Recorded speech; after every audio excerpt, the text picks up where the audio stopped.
বাড়িতে কোনো বাজার নেই, যে বাজার করে আসি। কি হলো? 200 টাকা কোথায় গেল? মনাই তারা নিয়েছে। মনা, মনা, আমার পার্সে 200 টাকা দিয়েছো, তুই নিয়েছিস? না তো মা, আমি তোমার 200 টাকা নিয়ে নি তো। সত্যি বলো, তুই ছাড়া কেউ নিবি না, বাড়িতে তো তুই ছাড়া কেউ নেই।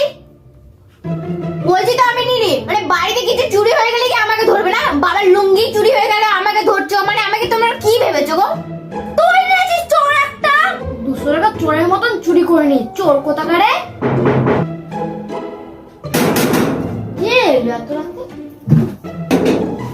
আপনার পিজ্জা পার্সেল, আপনার পিজ্জা পার্সেল। এটা কি অর্ডার দিয়েছে? তুমি মনে হয় ভুল করে চলে এসছো এখানে। না না, ঠিকই আছে। টাকা 200 টাকা। এই মনা। হ্যাঁ মা বলো। মনে হয় পার্সেলে চলে আসে, যাই দেখি তো। ইগো, টাকাটা দিয়ে গেলে না?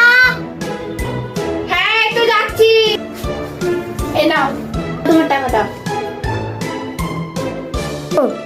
তুই 200 টাকা কোথায় পেয়েছিস? রাস্তায় কুড়ি পেয়েছিলাম। আর রাস্তায়? হ্যাঁ, তোর চোর বুদ্ধি। তোর পিজ্জা খাওয়া আমি বের করছি। তুই পিজ্জা ফেলে দিলে তো? তোমাদের কাছ থেকে 200 টাকা চাইলে ডাইরেক্টলি চাইলে তো পাওয়া যায় না, তাই আমি চুরি করেছিলাম। এই একটা শুধু সামান্য বলি ম্যাগি বানিয়ে দিতে, ম্যাগিটাকে তো বানিয়ে দিতে না। রাস্তায় বেরোনোর মধ্যে সবাই খাট খাওয়া বাট এটা দিন দিন তো শুকিয়ে দিচ্ছ তোমরা। তার মানে তুই চুরি করবি? হ্যাঁ, তোর চুরি বুদ্ধি। তুই তার মানে চুরি